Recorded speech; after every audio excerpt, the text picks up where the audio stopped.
وہاں پر جو آپ کے آس پاس مساجد ہیں، تمام مساجد میں اس طرح ہوتا ہے یا اللہ تعالیٰ نے آپ کو یہ صلاحیت اور یہ آپ کو اللہ تعالیٰ نے سعادت دی ہے؟ شیخ مصباح ودن دسوقی میرے علم میں وہ پہلے تھے، مگر مجھے قاری حمزہ مدنی صاحب حفظہ اللہ تعالی انہوں نے فرمایا کہ آپ اجازہ لے لیں ان سے، آپ ان سے پڑھ لیں۔ آپ کیا سمجھتے ہیں عالی اجازہ جو ہے اس کی کیا ضرورت ہے؟ قاری کی زندگی میں یہ کس قدر ضروری ہے؟ آپ کی وجہ سے وہ کوئی حدیث سن لے، کوئی قرآن کی آیت سن لے، کوئی اس کو کسی تفسیر کا پتہ چل جاتا ہے، کہیں کوئی غلط تھا وہ نماز کے اندر، آپ کی وجہ سے پتہ چل جاتا ہے، ہمارے تو یہ ذمہ داریاں ہیں۔ آپ کیا سمجھتے ہیں جو ڈیجیٹل پلیٹ فارمز ہیں، سوشل میڈیا کے پلیٹ فارمز ہیں، یہ قرآن مجید کی نشر و اشاعت میں کیسے کردار ادا کرتے ہیں؟ مثبت کردار ادا کرتے ہیں یا لوگ اس کی وجہ سے ڈسٹریکٹ ہو رہے ہیں؟ اگر میں قاری صاحب کا شاگرد نہ ہوتا، کہیں اور ہوتا، تو یہ کمال جو تھوڑا بہت ہے، جو 2 لفظ پڑھنے آتے ہیں، میں نے کمال کہہ دیا، بہت بڑا لفظ ہے میرے لیے، یہ میں سمجھتا ہوں یہ اتنا بھی نہ ہوتا۔ جو اس فیلڈ میں نئے ہیں یا وہ ابھی عملی میدان میں داخل ہوئے، آپ ان کے لیے کوئی نصیحت کہہ لیں یا ان کے لیے کوئی مشورہ؟ قاری صاحب میں ان کے پڑھنے میں، ان کے علم میں کوئی کمی نہیں ہے، بالکل ایسے پھر بھی سیکھے جا رہے ہیں، ابھی بھی سیکھ رہے ہیں، پڑھ رہے ہیں۔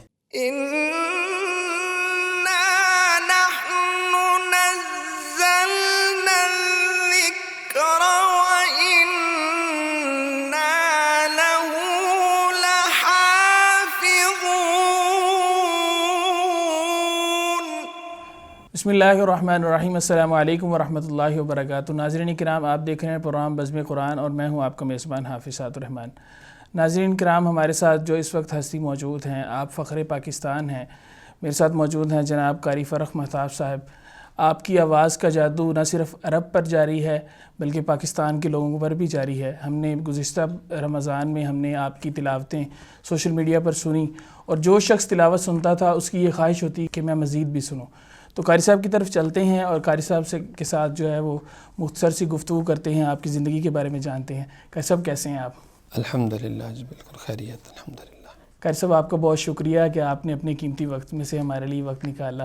اللہ تعالیٰ آپ کو اس کی بہترین جزا دے۔ آمین، آپ کا بہت بارک اللہ شکریہ۔ فیکم۔ قاری صاحب آپ کا تعلق مظفر گڑھ کا ایک جو دور دراز کا علاقہ ہے اور یوں سمجھ لیجیے کہ پنجاب کا بھی ایک پسماندہ علاقہ ہے، وہاں سے ہے، اور آپ اس وقت جو ہے وہ ایک شارجہ کے ایک بڑی جامع مسجد وہاں پر آپ امامت کروا رہے ہیں، اور آپ ماشاءاللہ عرب میں بھی آپ کو اللہ تعالیٰ نے عزت سے نوازا ہے اور اسی طرح پاکستان کے لوگ بھی آپ سے بہت زیادہ محبت کرتے ہیں۔ آپ یہ بتلائیے گا کہ اس سفر کا آغاز کیسے ہوا؟ آپ نے اس کی ابتدا کہاں سے کی؟ یہ اپنی جو ابتدائی آپ کی تعلیم ہے اس کے بارے میں بتائیے گا، اس کا آغاز کیسے ہوا؟ بسم اللہ الرحمن الرحیم۔ سب سے پہلے میں آپ کا بہت مشکور ہوں اور آپ کی ٹیم کا، آپ نے مدعو کیا ہے۔ اللہ سے دعا ہے کہ اللہ رب العالمین آپ کو مزید ترقیوں سے نوازے اور برکتوں والی لمبی زندگی عطا فرمائے آپ کو۔ ابتدائی تعلیم میری مرکز ابن القاسم الاسلامی ملتان سے ہے۔ جی حفظ میں نے وہیں سے شروع کیا ہے۔ صحیح، ماشاءاللہ۔ ہمارے بڑے ہی نیک استاد قاری محمد بلال صاحب، جو تقریباً کوئی عرصہ 25 سال یا اس سے زیادہ عرصہ ہو گیا وہاں پہ استاد ہیں، ماشاءاللہ۔ سینکڑوں ان کے شاگرد ہیں، انتہائی شریف النفس اور نیک انسان ہیں۔ اللہ نے ان کے ہاتھ پہ بڑا فیض جاری فرمایا ہے اور ان کے سینکڑوں شاگرد ہیں پاکستان میں اور پاکستان سے باہر۔ مجھے جو سعادت ملی ہے ان سے، میں نے حفظ القرآن ان سے کیا ہے، اور 1 سال تجوید میں نے قاری عطا اللہ عزیزی صاحب ہیں ان سے پڑھی ہے۔ صحیح، ماشاءاللہ۔ اور پھر مجھے شوق ہوا کہ مجھے آگے پڑھنا چاہیے، قراءات اور درس نظامی کلیہ شریعہ کا جو معاملہ ہے، اس میں یہ ہوا کہ قاری محمد ابراہیم صاحب میر محمد حفظہ اللہ ورعاہ، حفظہ اللہ تعالیٰ، قاری صاحب ہر سال تشریف لاتے تھے، وہاں پروگرام ہوتا تھا۔ صحیح۔ تو گروپس کی شکل میں ہمارا یہ ارادہ ہوتا تھا کہ قاری صاحب کی تلاوت ہر صورت سننی ہے۔ صحیح۔ قاری صاحب میں جو للہیت ہے، ان کی جو خصوصیات ہیں، ان کا جو نورانی چہرہ ہے، اور پھر ان کا قرآن مجید پڑھنا، پرسوز آواز ہے، پرسوز آواز ہے، تو ہر انسان کا ہی شوق ہے۔ تو جب قاری صاحب کی باری آتی تھی تو ہم عمر میں چھوٹے تھے تو ہم سو جاتے تھے۔ صحیح، ماشاءاللہ۔ پھر اگلے سال ہمیں جو ہے وہ، کیونکہ بڑے مشائخ کا عمومی طور پہ ترتیب جو ہے ان کو اینڈ میں وقت ملتا ہے، آخری وقت ہوتا ہے، آخری وقت ان کو دیا جاتا ہے تاکہ لوگ بیٹھے رہیں، جائیں نہیں۔ جی تو دور دراز سے لوگ ان کو سننے آتے تھے۔ تو 2-3 سال اس طرح کا معاملہ چلتا رہا۔ پھر میں نے والد صاحب سے بات بھی کی کہ مجھے قاری صاحب کے پاس ہی پڑھنے دیا جائے، میں وہاں جاتا ہوں۔ جو ایڈمیشنز اوپن ہوتے ہیں ان میں تقریباً کلاسیں شروع ہو گئیں اور ایڈمیشنز پھر اوپن ہوئے، پھر بند ہو گئے، کچھ 6 ماہ کا عرصہ گزر چکا تھا۔ میں بونگا بلوچہ مرکز ادارۃ الاصلاح کلیۃ القرآن میں گیا اور مشکل سے مجھے شروع میں ایڈمیشن ملا وہاں۔ 2-3 دن ہمیں اس ڈیبیٹ میں لگ گئے اور گزارشات میں لگ گئے۔ خیر مجھے میرے نصیب میں تھا، مجھے وہاں پہ داخلہ ملا اور وہاں ساری کی ساری تعلیم میں نے شروع کی، اور پھر وہاں پہ ہم نے تجوید پڑھی اور کلیہ قرآن کلیہ شریعہ مکس ساری چیزوں کو ہم نے مکمل کیا۔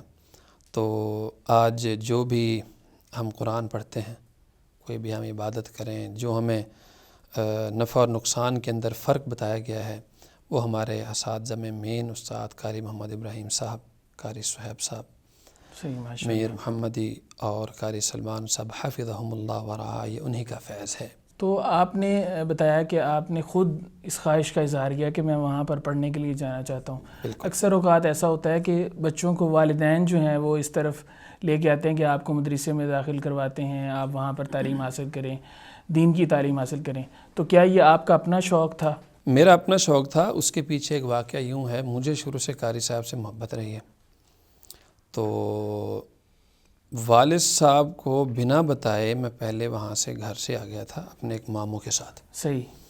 میرے ایک ماموں یہاں لاہور میں کہیں پہ تھے، تو ہم 2-3 دن یہاں رہے۔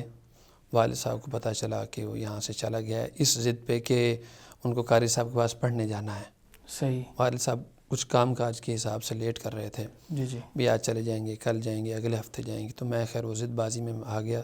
پھر والد صاحب پیچھے سے آئے، پھر وہ ہمیں وہاں پہ داخلے کے لیے لے کے گئے قاری صاحب کے پاس، پھر اس طرح داخلہ ملا۔ مجھے قاری صاحب سے شروع سے محبت تھی، تو میرا یہ ذاتی شوق تھا، اس وجہ سے میں نے اختیار کیا قاری صاحب کے پاس پڑھنے کے لیے۔ صحیح۔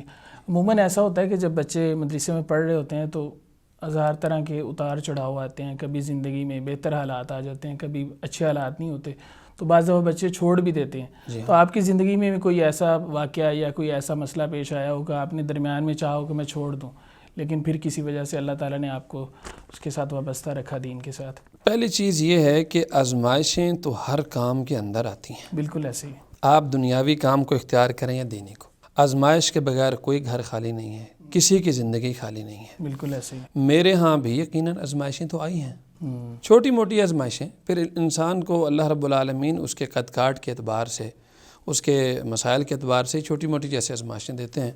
میرا کبھی ایسا ذہن نہیں ہوا کہ میں پڑھائی کو ترک کر دوں، چھوڑ دوں، بدل دوں، اسکول پڑھ لوں یا کالج میں چلا جاؤں، ایسا کچھ نہیں ہوا ہے۔ ہم نے الحمدللہ مشکل حالات کو فیس کیا ہے، پڑھتے رہے ہیں، اور اس طرح اللہ نے کامیابی دی ہے۔ صحیح۔ میرا اصل میں سوال پوچھنے کا مقصد یہ تھا کہ کوئی بھی شخص کامیاب ہے تو اس کے پیچھے بڑی اس کی سٹرگل ہوتی ہے، تو آپ کی زندگی میں بھی کوئی سٹرگل یعنی اس طرح کے واقعات موجود ہیں؟ بالکل جی واقعات ہیں، اور سٹرگل تو کی ہے، اور قرآن مجید کے لیے کی ہے۔ صحیح، ماشاء اور میں یہ سمجھتا ہوں آج بھی کہ ہم نے قرآن مجید کا وہ حق ادا نہیں کیا آج تک جو کرنا چاہیے، اس حساب سے جیسے علماء نے، قدیم علماء نے سٹرگلز کی ہیں، وہ تو ہم نے نہیں نہ کی۔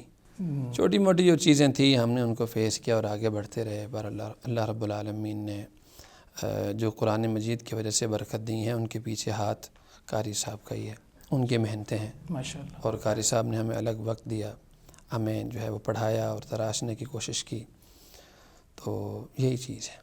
ہم نے جو سوشل میڈیا پر کلپس دیکھے ہیں آپ کی تلاوت کے، اس کے اندر ہم نے دیکھا کہ بہت زیادہ رش ہوتا ہے لوگوں کا۔ جی ہاں، روڈز پہ بھی لوگ کھڑے ہیں اور بہت زیادہ رش ہے، دور دور تک جو ہے وہ لوگ نماز ادا کر رہے ہیں۔ تو میں پوچھنا چاہوں گا کہ وہاں پر جو آپ کے آس پاس مساجد ہیں، تمام مساجد میں اس طرح ہوتا ہے، یا اللہ تعالیٰ نے آپ کو یہ صلاحیت اور یہ آپ کو اللہ تعالیٰ نے سعادت دی ہے کہ آپ کے پیچھے لوگ دور دور سے چل کے آتے ہیں؟ شیخ صاحب میرے کوئی خاص معاملہ نہیں ہے یہ، صحیح، میں کوئی اس کا کریڈٹ نہیں لینا چاہتا کہ میرے پیچھے بہت زیادہ لوگ آتے ہیں، اس طرح کا کوئی معاملہ ہے۔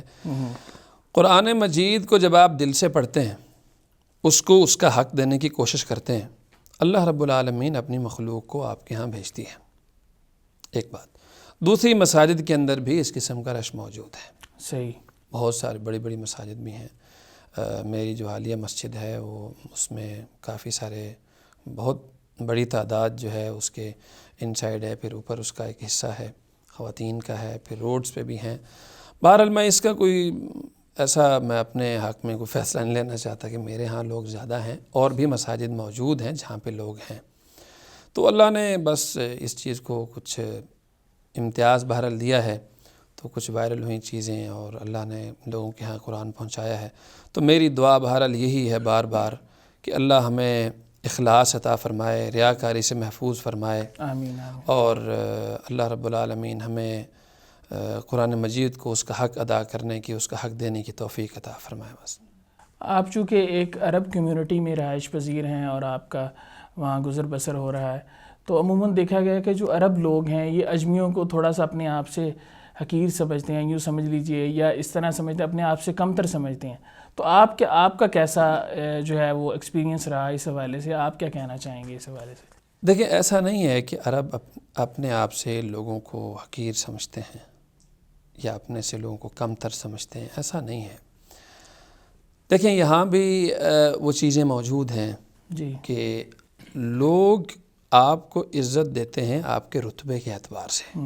بالکل۔ کوئی بھی کسی کو جانچتا ہے تو وہ اس کو دیکھتا ہے کہ اس کا قد کاٹ کیا ہے، ان کی صلاحیتیں کیا ہیں، یہ کون ہے، کس چیز کا یہ، اس کا تخصص کیا ہے۔ میرے ہاں ایسا کبھی کوئی چیز، کوئی واقعہ نہیں ہوا، نہ میں نے اس چیز کو کبھی کوئی محسوس کیا ہے کہ وہ حقیر سمجھتے ہوں۔ واللہ عالم، اس بارے میں کوئی خاص جواب نہیں دے پاؤں گا۔ جی جی۔ اور میں نے اپنی زندگی میں کوئی ایسی چیز نوٹ نہیں کی، کبھی کسی نے کوئی ایسی فیلنگ دلائی ہو، کچھ ایسا محسوس کروایا ہو، ایسا کوئی بھی معاملہ میرے سامنے پیش نہیں آیا ہے۔ بلکہ قرآن مجید کی وجہ سے ہمارا ذاتی کوئی وجود نہ تھا، نہ ہے، نہ ہوگا۔ قرآن مجید کی وجہ سے ہمیشہ عرب نے، عجم نے، سب نے مل کے عزت دی ہے، اور قرآن کے توسل سے ہی سب نے ایک جیسا جانا ہے۔ بلکہ کبار عرب جو ہیں انہوں نے بہت زیادہ احترام کیا ہے، باقاعدہ طور پر گھر سے نکلتے ہوئے انہوں نے طلبیں کی ہیں کہ ہم ہیں، ہماری فیملیز ہیں، ہمارے اقارب ہیں، دوست ہیں، آپ کے پاس تراویح پڑھنے کے لیے آ رہے ہیں، نماز پڑھنے کے لیے آ رہے ہیں، تو ذرا خیال رکھیں۔ ان کا مقصد یہ ہوتا ہے کہ طرح اور اچھا پڑھنے کی کوشش کریں، لمبا جو ہے وہ لمبی قرات ہونی چاہیے۔ اور باقی ایسی کوئی چیز میں نے محسوس نہیں کی ہے۔ واللہ عالم کہیں کوئی ایسی چیز کسی کو محسوس ہوئی ہو تو۔ آپ ماشاءاللہ متحدہ عرب امارات میں اس کا ایک بڑا جو شہر ہے، وہاں پر امامت تراویح جو ہے وہ اسی طرح نمازوں کی امامت کی ذمہ داری سر انجام دے رہے ہیں۔ تو میں یہ پوچھنا چاہوں گا کہ آپ کی سلیکشن کیسی ہوئی؟ کیونکہ ہمارے یہاں بہت سارے لوگوں کا یہ تجسس پایا جاتا ہے بہت سارے لوگوں میں کہ یہ سلیکشن کیسے ہوتی ہے، اگر کوئی کرنا چاہے تو اس کا طریقہ کار کیا ہے؟ اس کا طریقہ نہ تو اتنا آسان ہے، نہ ہی اتنا مشکل ہے۔ سب سے پہلے میں اپنے تمام معزز جو احباب ہیں، دوست ہیں، جو اسٹوڈنٹس حالیہ ہیں، مجھے بڑے میسیجز آتے ہیں اور آئے کہ ہمیں اس چیز کا طریقہ بتایا جائے، ہم نے امامت کے لیے تقدیم کرنی ہے۔ سب سے پہلے اپنی تعلیم مکمل کریں، جی، اپنا لوہا منوائیں، اپنے آپ کے اندر آپ اس اپنی جو آپ کی تعلیم ہے اس کو مکمل کر کے اپنے اندر صلاحیت پیدا کریں۔ جب آپ کو ذاتی طور اعتماد ہو جائے کہ ہاں میں عرب کے اندر اپنی جگہ بنا سکتا ہوں، پھر آپ اپنے اساتذہ سے مشورہ کریں۔ اس کے بعد کوئی ایسا شخص جس کا پہلے سے وہاں پہ تجربہ ہے، اس بندے کے ساتھ رابطہ کریں۔ اب اس کا طریقہ کیا ہے اس پہ آتے ہیں۔ تعلیم مکمل ہونی چاہیے، سرٹیفکیٹس، شہادت آپ کے پاس کمپلیٹ ہونی چاہیے۔ اس کے پاس آپ جب آپ وہاں پہ آئیں گے، اس کا سب سے جو مین طریقہ ہے، آپ کا ویزا اپنا ذاتی ہونا چاہیے۔ صحیح۔ یہ وزٹ ویزا وغیرہ اس طرح کی کسی کہانی میں آپ نہ آئیں۔ آپ کے پاس وہاں کا ہویہ جو ہے آئی ڈی ہونی چاہیے، کیونکہ وہی سسٹم کے اندر انٹر ہوگی اور آپ کے بیانات آئیں گے، آپ کو جگہ ملے گی۔ ادروائز کوئی کتنا ہی بڑا کوئی شیخ، کوئی قاری، کوئی معروف آ جائے، اس کو ایکسیپٹ نہیں کیا جاتا۔ ایک بات۔ صحیح۔ دوسری چیز، کسی خاص طریقے سے آپ آئیں جن کو وہاں کا علم ہو اور وہاں کے قوانین کا پتہ ہو۔ اور اس سے پہلے میں ذرا پھر ایک بار دہرانا چاہوں گا، قراءات کے اندر، تجوید کے اندر، اچھا قرآن پڑھنے کے اندر آپ کو مہارت ہونی چاہیے۔ یہ سب سے پہلی شرط ہے وہاں۔ شرط ہے۔ ان کو مفتی نہیں چاہیے کہ آپ آئیں فتوے دیں ہمیں۔ صحیح۔ ان کے پاس بڑے مفتی پڑے ہوئے ہیں، ویسے بھی فتویٰ دینا وہاں منع ہے، ان کی خاص ٹیم ہی فتویٰ دیتی ہے۔ صحیح۔ ٹیسٹ آپ سے پورے لیں گے، وہ آگے بتاتا ہوں آپ کو. اس کو میں تفصیل سے اس لیے بتاتا ہوں، کچھ لوگ وہاں جاتے ہیں پھر وہ خواری سی ہوتی ہے، پریشانی سی بنتی ہے، بیچارے واپس آتے ہیں، مال ضائع کرتے ہیں، وقت ضائع کرتے ہیں، یہاں کی جاب ایک اچھی خاصی چل رہی ہے اس کو چھوڑ کے چلے جاتے ہیں. تو اس طرح نہ کریں، جلدی کرنے کی ضرورت نہیں ہے. آپ کے اندر صلاحیت ہے، نصیب بھی ہیں، انشاءاللہ آپ کو یہ ملکہ مل سکتا ہے. اب آگے آتے ہیں، پھر وہاں آپ جب آئیں گے اس کا ایک پراپر آپ کے سرٹیفکیٹس ہیں، آپ کی سی وی بنی ہوئی ہے، آپ کا ویزا ہے، آپ کی ساری چیزیں ہیں، آپ وہاں تقدیم کریں گے، وہ کال کریں گے. آپ کا اختبار مبدئی ہے، پہلے ابتدائی ٹیسٹ ہوگا آپ کا، اس ٹیسٹ کو پاس کرنا ضروری ہے. پھر آپ کو کوئی نہ کوئی مسجد ملے گی، کوئی بڑی چھوٹی آپ کے نصیب کی بات ہے. جب پکا امام، کوئی بڑا امام، ثابت امام اپنی چھٹیوں پہ جاتے ہیں تو آپ کو پیچھے سے پورا آپ ان کی انسپیکشن کے اندر ہیں، آپ پر پوری تحقیق کریں گے. آپ کا اٹھنا بیٹھنا، اخلاق، نمازیں، دورانیہ، اذان، ساری چیزیں ان کی نظر کے اندر موجود ہیں. اور یہ بہت حساس چیز ہے. آپ کو یہ 1 سال بھی لگ سکتا ہے، 2 سال بھی لگ سکتے ہیں. آپ کی دعائیں ہیں، آپ کے اساتذہ کی دعائیں ہیں، والدین کے ہیں، آپ کے اندر. پھر یہ ہے کہ آپ کے اندر صلاحیت ہے، آپ نے وقت ضائع نہیں کیا ہوا، پیچھے جلدی نہیں کی ہوئی. ٹھیک ہے جی. تو انشاءاللہ العزیز وہاں پہ آپ کو پھر موقع اللہ رب العالمین دیں گے. پھر آپ کا ایک بڑا ٹیسٹ ہوگا، اس کے اندر وہ کیمرے بھی لگتے ہیں، وہ ساری ایک سیٹنگ ان کی ہے، ایک پراپر طریقہ ہے، ان کا پراپر چینل ہے.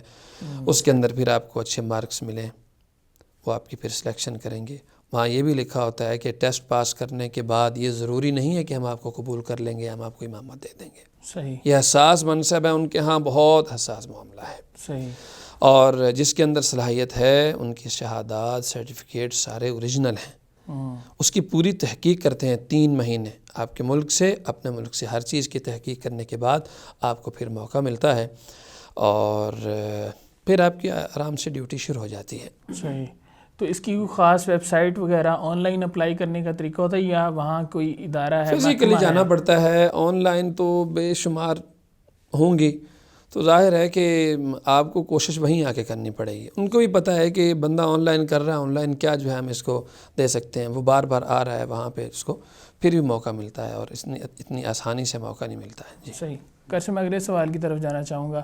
آپ نے ماشاءاللہ قرأت عشرہ میں اجازہ حاصل کر رکھا ہے شیخ مصباح دسوقی سے، جو میرے علم کے مطابق اس وقت جو ہے سب سے اعلیٰ سند اور سب سے اعلیٰ اجازہ ہے ان کا.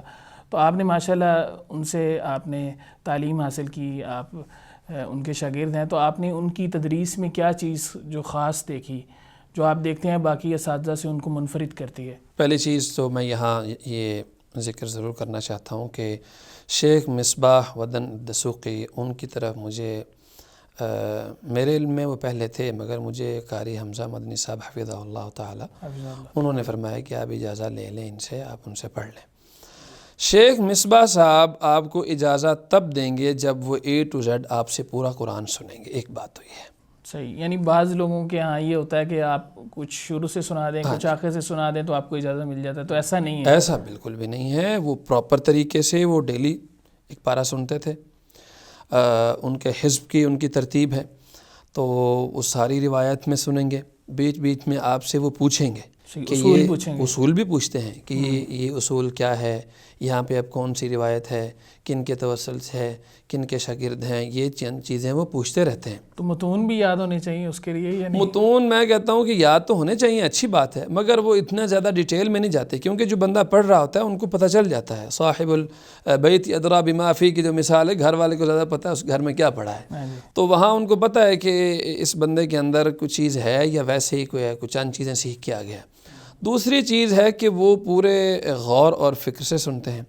تیسرا یہ ہے کہ اگر آپ نے کوئی تیاری نہیں کی ہوئی، مجھے یاد ہے کہ میرا کو غالباً 19واں پارہ تھا، اور میرے ایک استاد محترم وہاں وزٹ پہ تشریف لائے تھے، تو میں نے کوئی مصروفیت کے تحت کوئی خاص تیاری نہیں کی ہوئی تھی. تو شیخ مصباح صاحب نے بڑا اس کا سخت نوٹس لیا اور فرمایا کہ آپ نے تیاری نہیں کی. میں نے بتایا کہ اس طرح معاملہ ہے اور میں انشاءاللہ اس کو کل مکمل کروں گا. تو شیخ نے اس چیز کا غصہ کیا ہے، وہ اس چیز کو سیریس لیتے ہیں اور اچھے طریقے سے سنتے ہیں. صحیح. دعا ہے اللہ رب العالمین ان کو صحت اور کامیابی والی لمبی زندگی عطا فرمائے. آپ کیا سمجھتے ہیں اعلیٰ اجازہ جو ہے اس کی کیا ضرورت ہے قاری کی زندگی میں، یہ کس قدر ضروری ہے، اور اس کے فوائد کیا ہیں، اگر اس بارے میں آپ مختصراً بات کریں۔ دیکھیں، اس چیز کا اگرچہ آپ مجھ سے زیادہ بہتر جانتے ہیں، نہیں، اجازات جو ہوتے ہیں یہ ایک تو بہت بڑی ایک میں سمجھتا ہوں کہ اللہ کا کرم ہے کہ جتنے واسطے رب العالمین رسول اللہ صلی اللہ علیہ وسلم بن جبرائیل علیہ السلام اور آخری استاد تک ہوں گے، اتنا ہی اچھا گنا جاتا ہے۔ ایک تو یہ ہے کیونکہ ترقی بالمشافہ چلتا آ رہا ہے سلسلہ، بے شک، اور کیا لیجئے کہ جتنے کم واسطے ہیں اتنا اعلی اجازہ ہے، اور اس کی ضروریات کے متعلق آپ نے جی اس کے فوائد یا ضروریات فوائد شیخ آپ مجھ سے زیادہ جانتے ہیں تو میں کہتا ہوں نہیں، اس کو عوام کے لیے، عوام کے لیے دیکھیں فوائد اس کے یہ ہیں۔ سب سے پہلا فائدہ، جتنا کم وقفہ ہوگا، جتنے کم واسطے کم واسطے ہوں گے اتنا گہرا علم ہوگا، ایک تو یہ۔ بالکل ایسے ہی۔ دوسری، آپ نے کہیں تقدیم کرنی ہے، آپ نے کہیں پڑھانا ہے، ٹھیک ہے جی، تو وہاں اس کی پیشگی میں زیادہ اعتماد بھی ہوتا ہے۔ پھر یہ ہے کہ جس شیخ نے اپنے سے اوپر کے شیخ سے پڑھا ہے، مکمل ان سے پڑھا ہے، تو ظاہر ہے انہوں نے ان کو اجازت دیا ہے، تو سارا علم سن کے اور ساری چیزیں جان کے دیا ہے، تو اگر اللہ رب العالمین آپ کو موقع دے رہے ہیں ان سے پڑھنے کا، تو یہ کسی نعمت سے کم نہیں ہے، ان سے پڑھنا چاہیے۔ پھر آپ ان کے علم کے محافظ بھی ہیں جو آپ کو پڑھا رہے ہیں۔ بالکل بالکل، محافظ بھی ہیں، اور یہ اللہ کا آپ پر کرم ہے کہ آپ کو اس طرح کی جو ہے وہ ایک سند مل جائے اور اجازہ مل جائے۔ صحیح۔ آپ کی ماشاءاللہ بہت ساری تلاوتیں جو ہے سوشل میڈیا پر وائرل ہوتی ہے، جیسے میں نے پہلے ذکر کیا کہ اگر کوئی بھی شخص سنتا ہے، یقیناً میں خود بھی جب سنتا ہوں تو میرا دل یہ کرتا ہے کہ مزید اس کو سنا جائے، مزید آپ کی تلاوتیں جو ہیں ان کو سنا جائے۔ آپ کیا سمجھتے ہیں جو ڈیجیٹل پلیٹ فارمز ہیں، سوشل میڈیا کے پلیٹ فارمز ہیں، یہ قرآن مجید کی نشر و اشاعت میں کیسے کردار ادا کرتے ہیں؟ مثبت کردار ادا کرتے ہیں یا لوگ اس کی وجہ سے ڈسٹریکٹ ہو رہے ہیں قرآن مجید؟ اگرچہ یہ چیز آپ پر ہے، یعنی انسان کے اپنے ہاتھ میں ہے، وہ اس کو اچھائی کی طرف لے جائے، برائی کی طرف لے جائے۔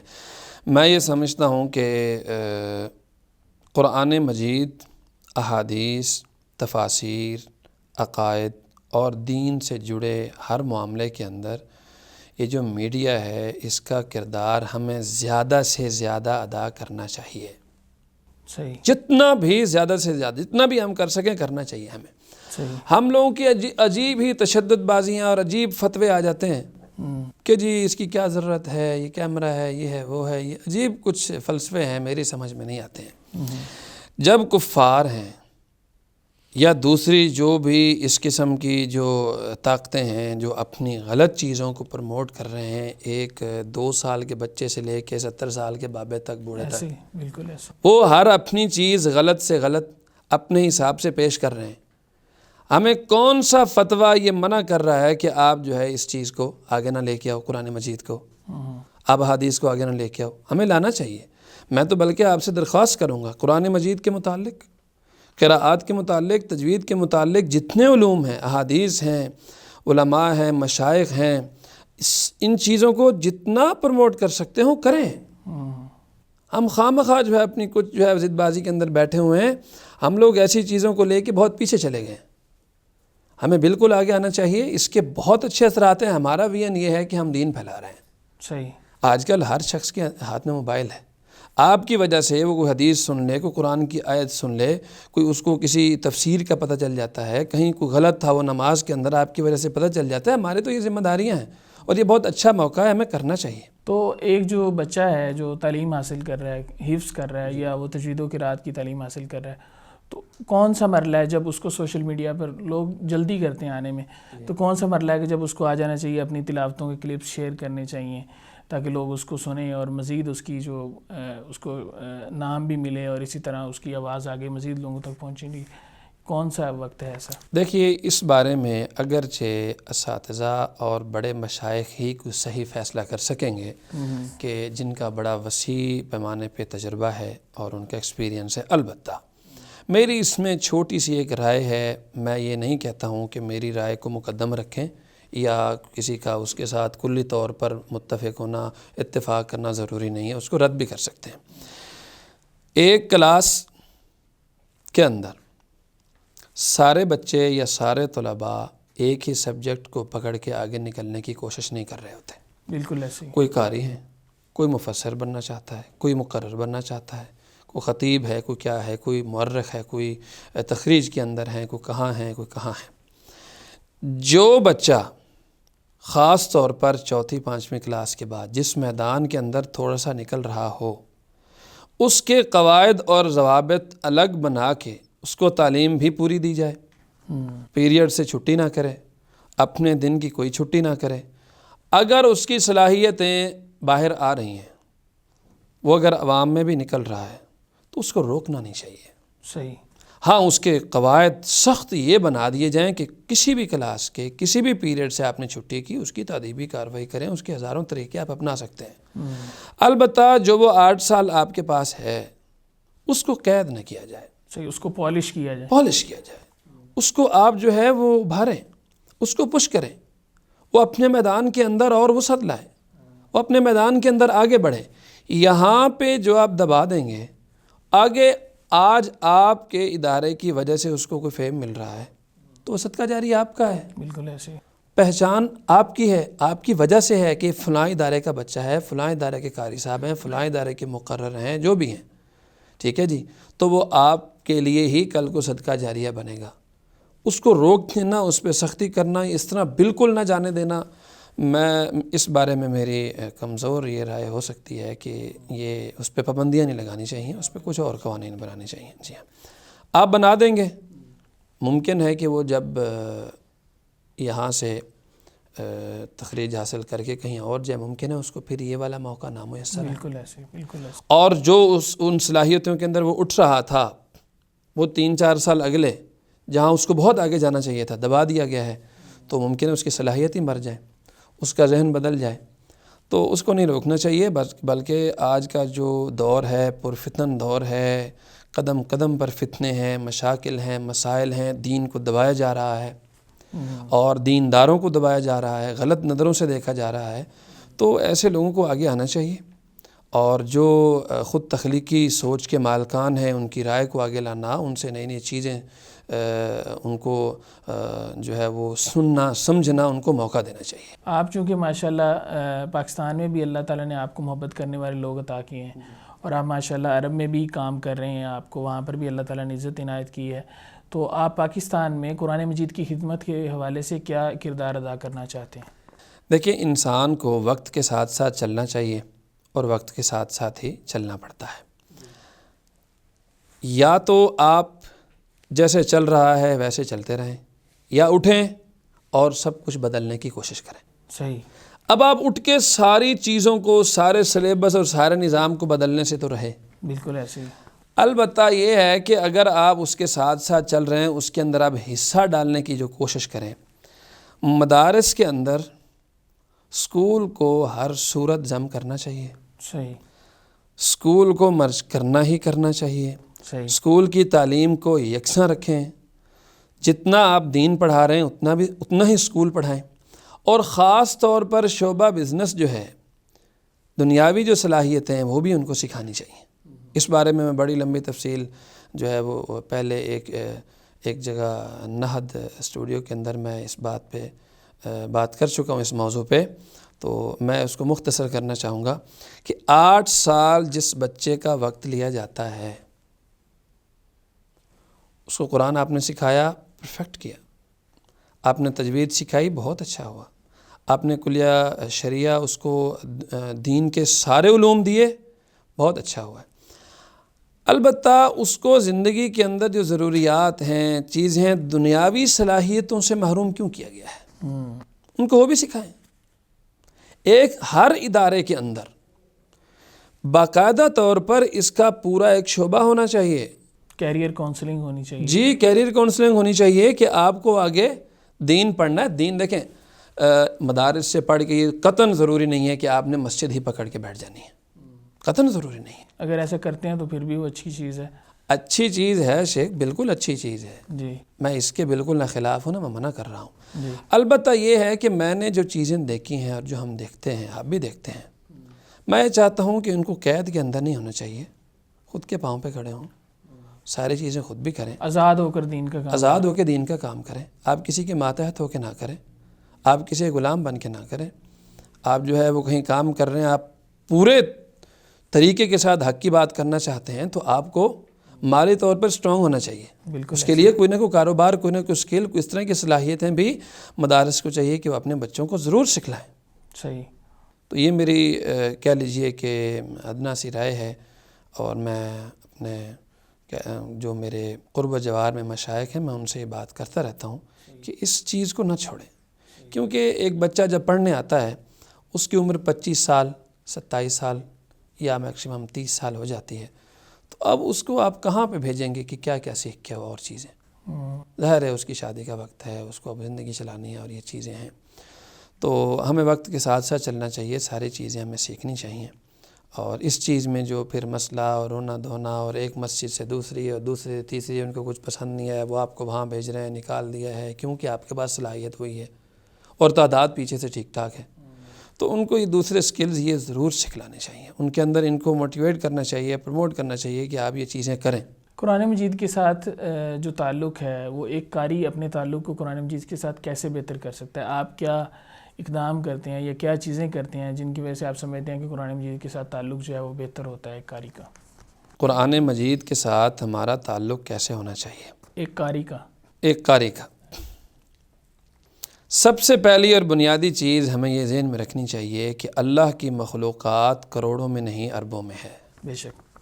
اللہ نے اربوں سے چھوڑ کے کروڑ، کروڑوں میں پھر لاکھ، لاکھوں میں ہزار، ہزاروں میں پھر جو کم تعداد میں سے آپ کو قرآن مجید دیا ہے. سب سے پہلے تو آپ کا ڈیلی طور پر اللہ کا شکر گزار ہونا چاہیے، اللہ نے مجھے قرآن کے لائق تو سمجھا ہے. بے شک. پہلی بات تو یہ ہے.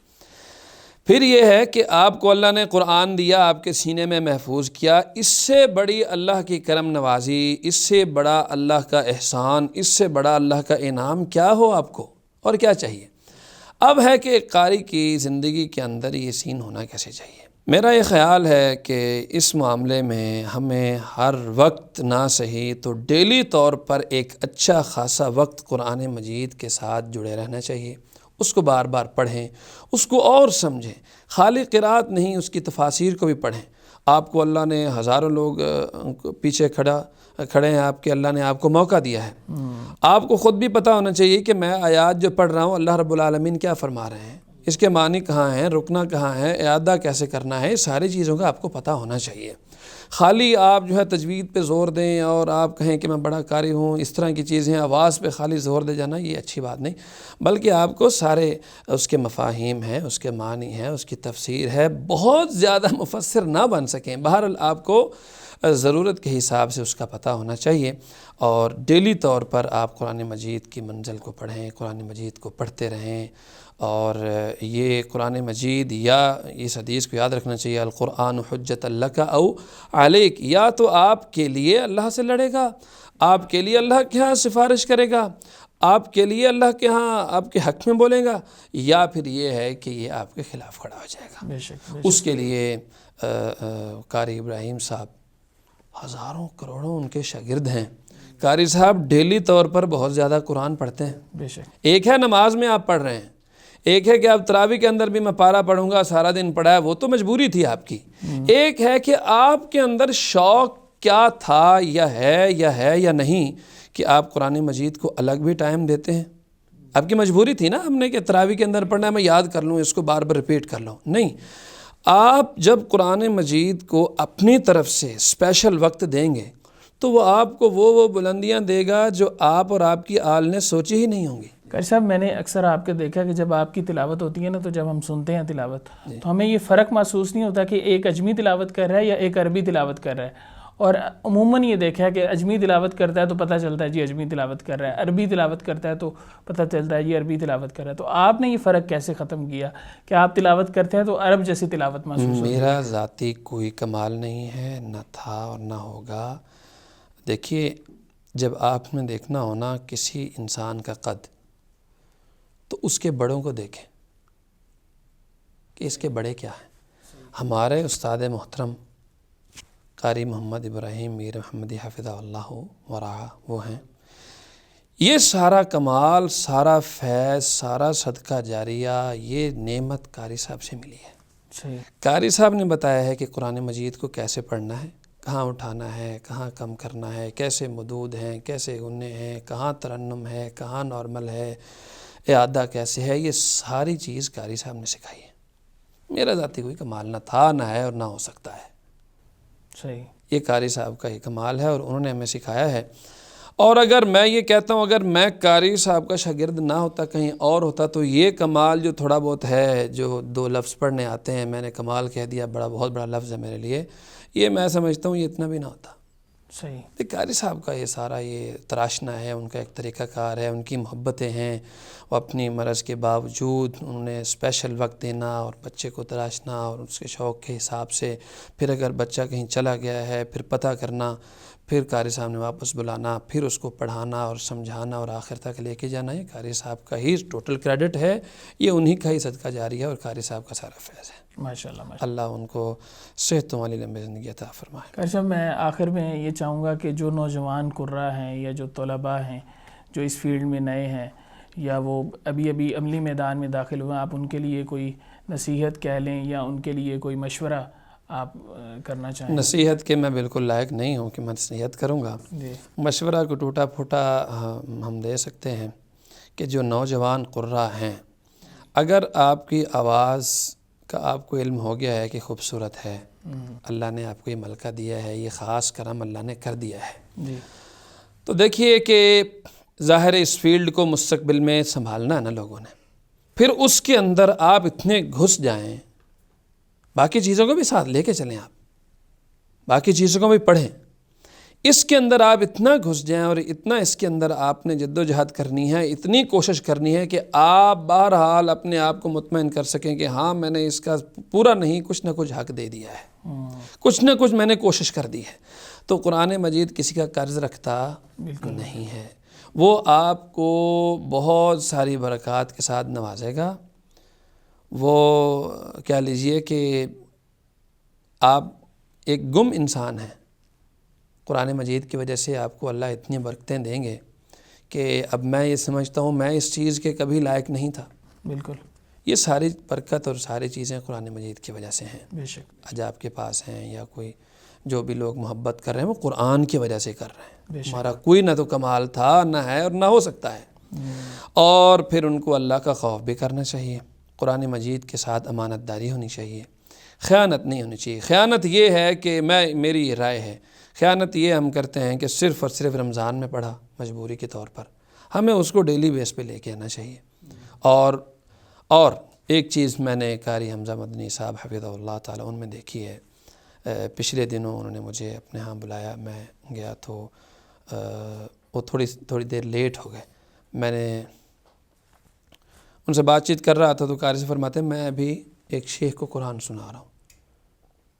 قاری صاحب میں ان کے پڑھنے میں ان کے علم میں کوئی کمی نہیں ہے، بالکل ایسے، پھر بھی سیکھے جا رہے ہیں، ابھی بھی سیکھ رہے ہیں، پڑھ رہے ہیں۔ بالکل ایسے۔ تو یہ ایک قاری کے اندر ہونا چاہیے کہ اس کو جہاں بھی موقع ملے وہ کامل نہیں ہوا ہے، اس کو سیکھتے ہی رہنا چاہیے، پڑھتے ہی رہنا چاہیے، علم کا متلاشی رہنا چاہیے۔ کہیں سے کوئی اجازت مل جائے، کوئی آپ سے بڑا کوئی قاری ہے ان سے آپ دوبارہ سیکھ لیں، کہیں اور سے پڑھ لیں، قرآن کے ساتھ اس کو ربط رکھنا چاہیے۔ آپ قرآن سے پھرے نہیں، پھر یہ ہے کہ قرآن کتنا صبر کرے گا آپ کے لیے، قرآن کو محتاج تھوڑی ہے آپ کا۔ تو قرآن نے جب منہ پھیر لیا تو ہم ایسے کوئی اوندھے منہ گریں گے کہ ہمارا کوئی نام و نشان باقی نہیں رہے گا۔ قرآن کے ساتھ آپ کا ربط ڈیلی بیس پہ ہو، اور کوشش یہ بندہ کرے کہ کم سے کم ایک جز ہے یا سورہ بقرہ کا میں الگ سے یہ کہنا چاہوں گا کہ قراء کو اسپیشلی طور پر ڈیلی پڑھنی چاہیے، صبح سے لے کے رات تک اس کی ایسی تقسیم کریں، تبھی آپ کی ادائیگی کے اندر بھی پختگی رہتی ہے۔ اگر آپ صرف رمضان کے قاری ہوں جی تو پھر آپ کو وہ 8-10 دن تو وہ الفاظ منہ پہ چڑھانے لگ جاتے ہیں۔ ایسے ہی۔ اگر آپ ڈیلی بیس پہ پڑھتے رہیں گے آپ کو کہیں خوف نہیں، آپ کی ہر ایک لفظ کی ادائیگی اپنی جگہ پہ قائم رہے گی، اور اونچی آواز سے پڑھیں، ریکارڈنگز کریں، الگ ہو کے پڑھیں۔ اور پھر یہ ہے کہ قرآن چونکہ اللہ کا کلام ہے، اللہ کی باتیں ہیں، اللہ رب العالمین کے فرامین ہیں، تو قرآن مجید کو کہیں انسان الگ ہو کے بیٹھ کے پڑھے اور غور سے پڑھے، تھوڑا ہی پڑھ لے، غور سے پڑھے اور اس کو سیکھنے کی کوشش کرے، تو یقیناً اللہ رب العالمین کا جو دیا ہوا تقویٰ ہے وہ بھی زیادہ ہوتا ہے۔ تو تو دعا ہے کہ اللہ رب العالمین ہمیں زیادہ سے زیادہ قرآن مجید کے ساتھ جڑنے کی توفیق عطا فرمائے آمین۔ اور اس پہ عمل کرنے کی توفیق عطا فرمائے۔ قاری صاحب آپ کا بہت شکریہ، آپ نے ماشاءاللہ بہت ہی مفید گفتگو کی ہے، اور ایسی گفتگو ہے کہ میں سمجھتا ہوں کہ جو طلباء ہیں یا جو اس فیلڈ میں لوگ موجود ہیں، قرۂ کرام ہیں، ان کے لیے انشاءاللہ یہ انتہائی مفید ہوگی۔ میں آپ کا بہت شکریہ ادا کرنا چاہوں گا ایک دفعہ پھر کہ آپ نے اپنے قیمتی وقت میں سے ہمارے لیے وقت نکالا۔ تو ناظرین کرام، جیسا کہ آپ نے دیکھا کہ ہمارے لیے فخر کی بات ہے، جناب قاری فرخ مہتاب صاحب نے ہمارے ساتھ گفتگو کی مختصر وقت کے لیے، اور بہت ہی مفید جو نکات ہیں وہ بیان کیے۔ تو آخر میں قاری صاحب سے گزارش کروں گا کہ آپ ہمارے پاس تشریف لائے ہیں تو ہمارے دلوں کو قرآن کی تلاوت سے محظوظ ضرور کیجیے اور مختصر سی تلاوت فرما دیجیے۔ بہت شکریہ، آج کے لیے ہمیں اجازت دیجیے۔